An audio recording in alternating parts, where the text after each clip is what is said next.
Hello guys, welcome back to my channel.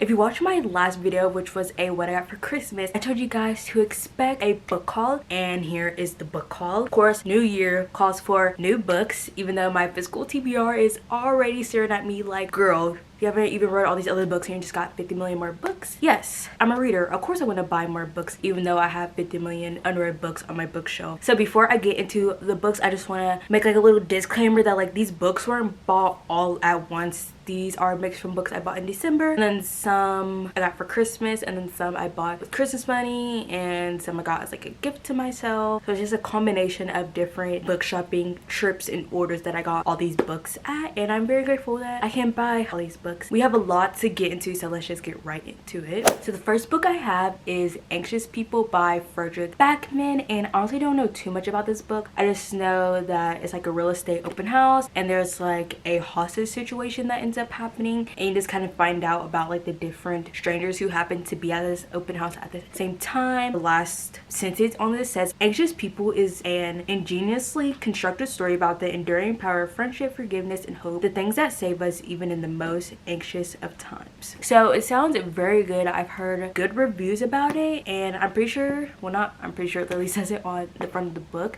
but it is a Netflix series. I honestly never saw people talk about the Netflix series, but if I like this book enough, I will definitely have to check it out for myself. Next, I got The Perks of Being a Wallflower by Stefan Kaboski. Sorry if I mispronounced that. I'm horrible at pronouncing names, but I actually saw the movie to this like during quarantine times, and I absolutely loved it. What a powerful movie, and I really wanted to read the book. I've only heard great things. I know, of course, Logan Lerman's in it, and I really like him, and this book is honestly like a lot shorter than I thought, but like that's good because that means it's going to be a shorter read. This book just like follows Charlie through high school and just covers topics about like friendship, mental health, growing up, things like that. The next couple of books I have to show you guys are part of a series, and that is The Hunger Games plus the prequel. I bought this whole book series to treat myself after finals week, and I'm just so excited to get to them whenever I get to them. I do plan on doing a reading vlog for this whole series whenever I get to them, but the first book is obviously The Hunger Games, second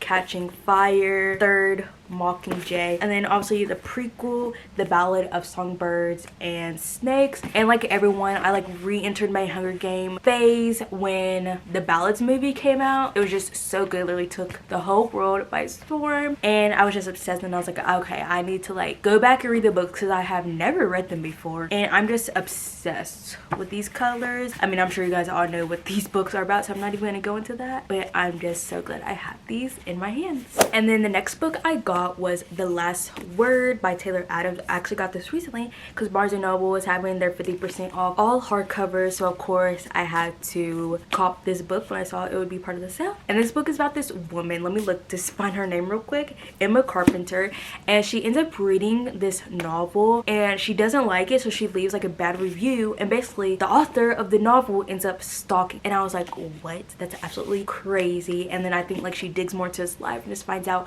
like more secrets and like dirt on him. I'm like, wow, that sounds really interesting. I've heard really good reviews about this book, and I feel like this is prevalent because I feel like recently in like the book world drama, like a couple months ago or a year ago, there's like some drama about authors being in like reader spaces and stuff, so I felt like this was just very prevalent now, and it just sounds like a really good quick thriller with a very interesting premise. I haven't heard of any thriller with this storyline, so I'm super excited to read this one. The next book I got was The 7-Year Slip by Ashley Poston. I'm sure you guys have all heard about this book. Super popular, and I hope to get to this book very soon. But basically this woman, Clementine West, her aunt dies and she inherits her apartment, and she finds like a man living there, and it turns out he's living 7 years in the past, but she's living 7 years in the future. There's like alternating timelines, and honestly I don't really like alternating timeline plot lines, but I've just heard so many good things about this book that I'm like, okay, like if it's done right, I will like it. So I'm super excited to read this. Like, I don't think I've seen a single bad thing about this book. Yeah, and I'm obsessed with the cover. Just the bright colors,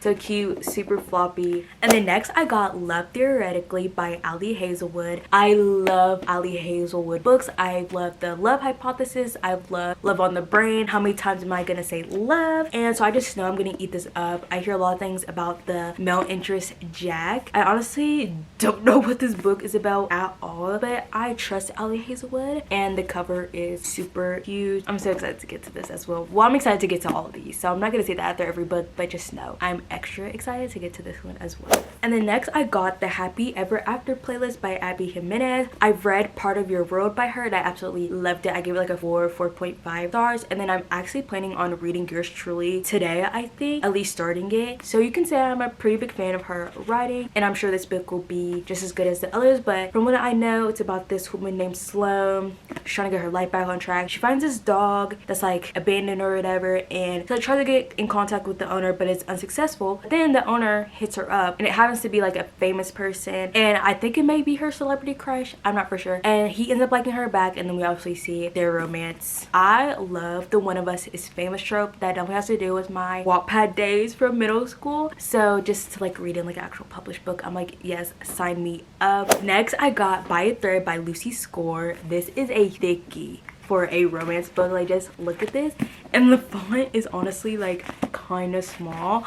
Honestly, I was very hesitant to get this book because I've read Things We Could Never Got Over by Lucy Score, and I honestly was not a fan of that at all. It wasn't her writing, it was just that story, her characters. Like all these other books, I've heard great things about this, and it's not part of the other series, so I thought, why not give it a shot? It's a grumpy boss romantic comedy, and I like that, so I was like, I would give it a shot. And I know it's set in New York City, and from what I know, the main character Ali like encounters the main male character Dominic. Something happens, I forget, and he ends up getting her fired, so I think he gets her job at like a New York City fashion place, and they kind of like fall in love there. And I'm like, okay, set in New York City fashion, it's giving Devil Wears Prada vibes, so hopefully it lives up to that. Really cute cover. Hopefully I like it. I mean, it's really thick. I heard the banter is top tier in this book, and I love good banter in romance books, so hopefully whenever I read to this, it lives up to all the hype that I've seen about it. And then the next couple of books I got are obviously a series. You guys are probably gonna freak out about this. You guys have definitely seen it. Me trying to cover it. You guys have definitely heard about this series, and that is the Magnolia Parks universe. Super excited. There's like one more book coming out in February, and then that's the end, or maybe that's just the end of Magnolia and BJ's books, and then I think Daisy Hates is getting more books. But obviously I got the 4 books that are out right now. This was kind of like an impulse. I honestly wasn't sure if I was going to continue the series, but I was like, you know what, I'm going to, because I've read Magnolia Parks before and I gave it a 3 stars. I was like, I honestly don't know if I'm going to continue, but I just kept saying more about the whole series, and I like knew I really wasn't in the mind space for this type of book when I read it, so like, I'm gonna give it another shot, and I think I'll really like it. It's like, I know a lot of people kind of rate this lower compared to the other books, so you know, I'm just gonna give it a shot. I'm gonna have to because I spent money on all these books, but I truly do think I'm gonna like it. And I obviously got like the newer covers, which I know are really controversial, and even when I first saw them, I was like, not the best, but I really have grown to love them, and I think they truly capture more of what this series is about compared to the other books. When I read these next, I'm going to like really be going into this book and this whole series with a better like mindset and knowing what to expect. I just did so much talking. Let me like tell you guys actually like about these books. So first book is Magnolia Parks, and you follow Magnolia Parks and BJ. They have a really toxic relationship. It gets compared a lot to Gossip Girl, and with reading this book, I kind of agree but kind of disagree. I feel like it's not the same vibes, but it is the same vibes. If you know, you know. That may be an unpopular opinion. And the second book in this universe is Daisy Hates, and I'm super excited to read this book. You do meet Daisy Hates in Magnolia, and I like was kind of like, oh, like I'm interested to know more about her. And I've heard like, oh, you're either a Daisy girl or a Magnolia girl, and I feel like I'm gonna be a Daisy girl. Like, first of all, her cover is blue. Blue's my favorite color. I'm not too sure about what this book or the rest of the books for it are about, but I think this has to do with like London gangs and stuff, so it's a little bit of like mafia stuff. I don't know, but I just love Daisy. Is, from what I know, she's a black character, and Magnolia, I know this for sure, she's mixed, half white and black, so I just love to see some black rep in book. The third book, we go back to BJ and Magnolia story, and it is called Magnolia Parks The Long Way Home, and I love this like pink cover and then the pink and green combo. I'm obsessed. Again, don't know what this book is about. I'm not gonna read the back because it might give me some spoilers. And then the last book is Daisy Hates The Great Undoing, and so going back to Daisy's book, Daisy and Julian, I believe, is her love interest. again obsessed with this yellow cover, and I've heard people be like, this book destroyed me, ripped my heart out, and like got stomped on, and I'm ready to feel those emotions. So, and then next we have a non-fiction book. I think this is the only non-fiction book in this haul, and that is 101 essays that will change the way you think. And I mean, it's obviously exactly what the title is. It's a book full of essays, and I've like looked at the table of contents and like looked at the title of the essays, and there seems to be a lot of like interesting topics. So I'm really excited to read this. I don't really know like how I would read this though. Like, I don't think this is a book that I would just pick up and read like just this book at once. I feel like this is a book that I'll probably read a little bit, come back to whenever I feel like it. And then the last couple of books I have to show you guys were really into like the mystery and thriller books, and I'm obsessed with all of them. So first I got In My Dreams I'll Hold a Knife by Ashley Winstead. This is about 6 friends. They come all together at a college reunion, and there is a unsolved murder. Sounds right up my alley. We follow the main character Jessica, who goes back to the reunion. I think there's a murder that people are not ready to let go. Super excited for this. Sounds super juicy, and I just love prestigious rich people drama, so I will be seated for whenever I get to this. And then next I got The House Across the Lake by Riley Sager. I feel like from what I know, this gives like the same vibe as like The Woman in the Window. I haven't read the book, but I've seen the movie on Netflix, and this book is about the main character Cassie Fletcher. She's a recently widowed actress, and like she's kind of hiding out in her family's lake house, and one day Casey saves another character, Catherine, from drowning, and then she gets to know her. She finds out about Catherine's not so great marriage, and then when Catherine goes missing, Casey thinks her husband killed her, and so then I guess she assumes a lot of things and just starts spiraling. And literally on the back it says, be careful what you watch for.